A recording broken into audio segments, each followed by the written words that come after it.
Hi guys, and welcome back to my channel. My name is Noya and I am an online English tutor. I've been doing this for about 2 years now, and I'm here to help you guys who are thinking about going online to teach, especially English. Okay, so today we are going to talk about, I have my little paper, pros and cons of freelance tutoring. So I've made a previous video about tutoring online, what to consider or what to know before tutoring online. I'll put the link somewhere up here so you guys can check it out. And after you've decided, well, yes, this is what I want to do, then what you're going to do now is to decide, well, in my opinion, the next decision is, do you want to do freelance tutoring or do you want to do tutoring for a platform that hires you full-time, right? So yeah, this is my little video and I hope it helps you guys. So let's get right into it. English with Noya. Okay, so let's start with freelancing, right? I'm gonna tell you guys the pros and cons of freelancing, teaching English online, right? So my first pro is that it offers a lot of scheduling freedom. So if you are going to be doing it part-time, this would be really good because you get to choose your schedule, you get to choose what time do you want to do what. It's like freedom, you know, awesome stuff. So that's the first pro.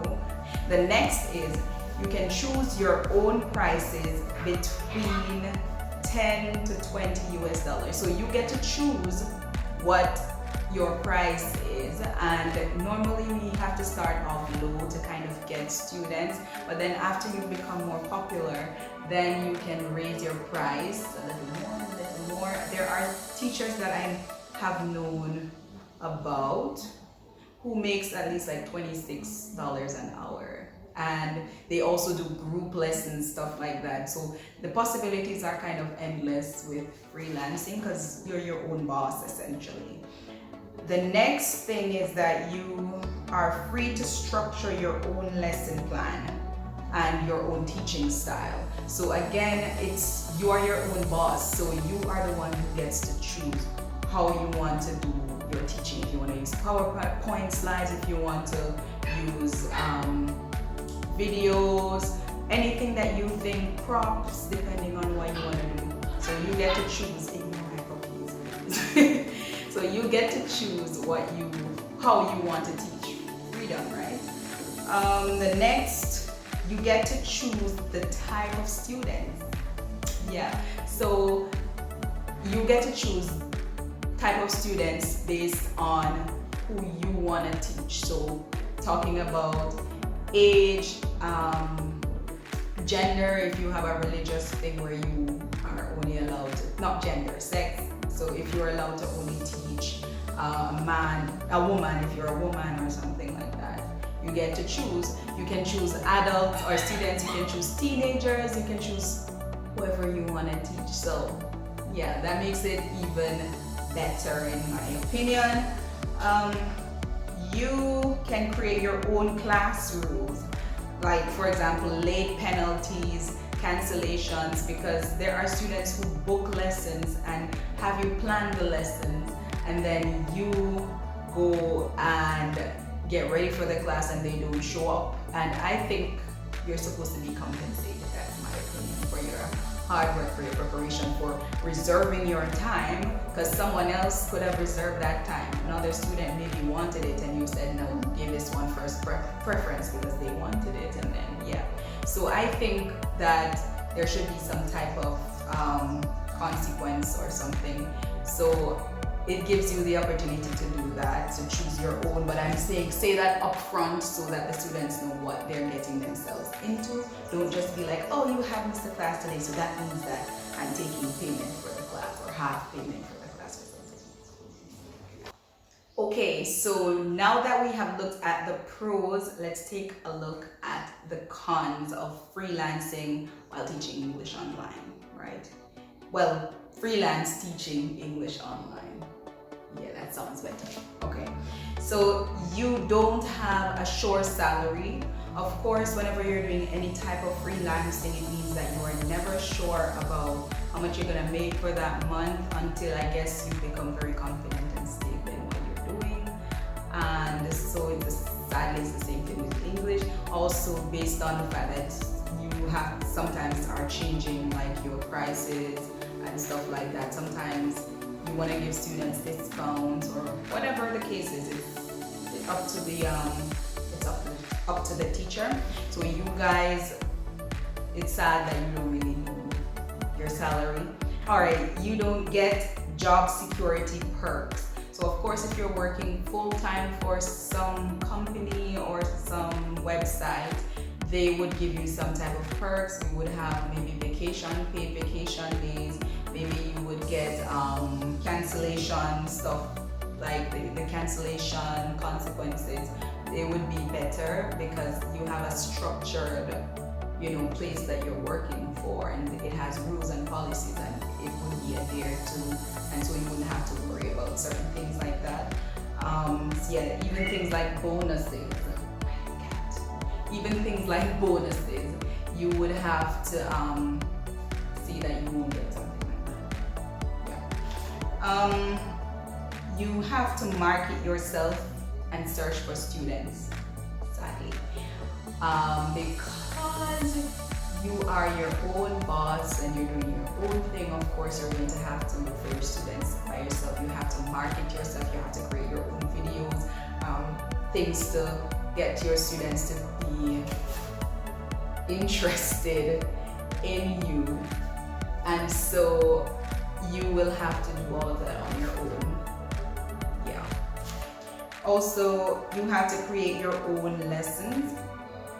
Creating your own lessons can be frustrating, especially because you don't always get students of the same level.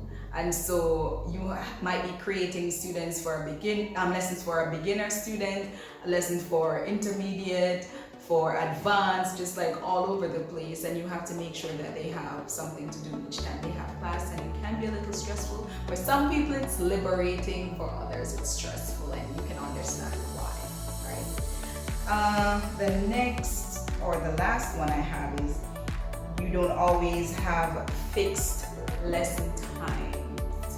So again, it depends on the individual. With freelancing, you get the freedom of choosing your schedule, but with it also depends on your own schedule and then what you're trying to do. Because if you don't have a fixed schedule and you're trying to do this full time, of course it would affect your daily life plans.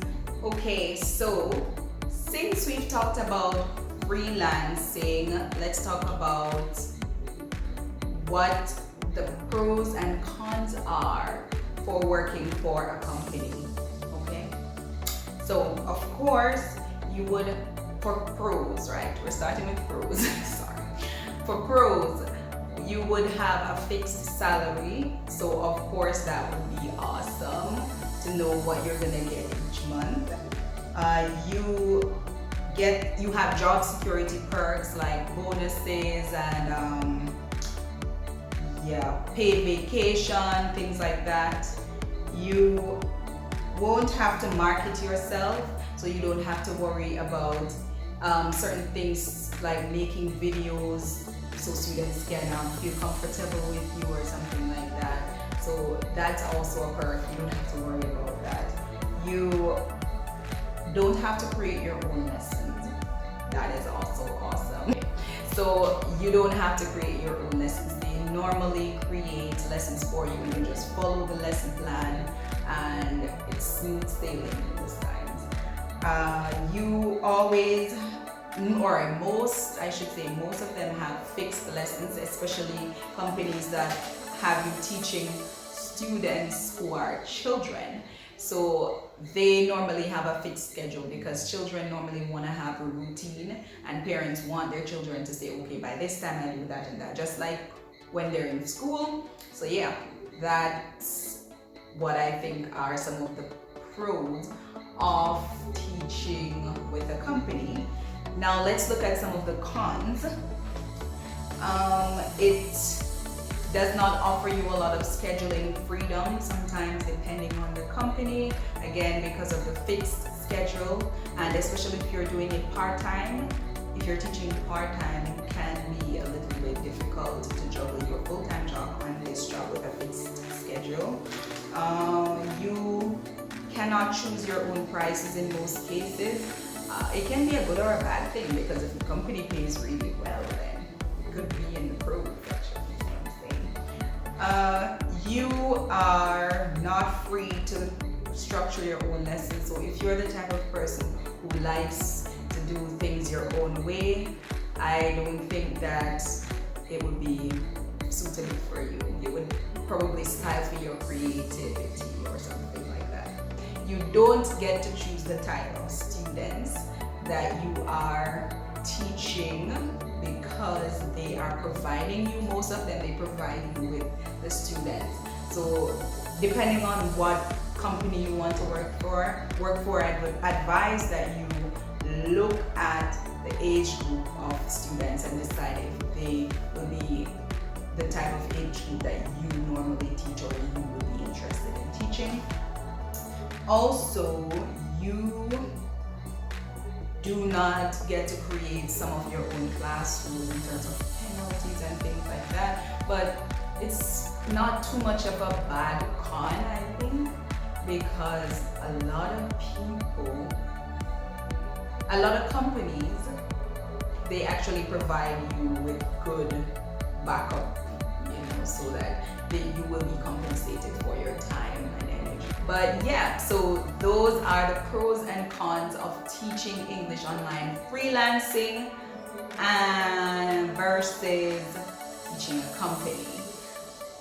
Yeah, so if you guys have any questions, leave them down in the comments below. Do not forget, like, comment, subscribe. Tell me if there's anything you think I left out, anything you want me to clarify. Maybe I'll make another video, a video on it the next time. And yeah, thank you guys. See you next time. Have a good day.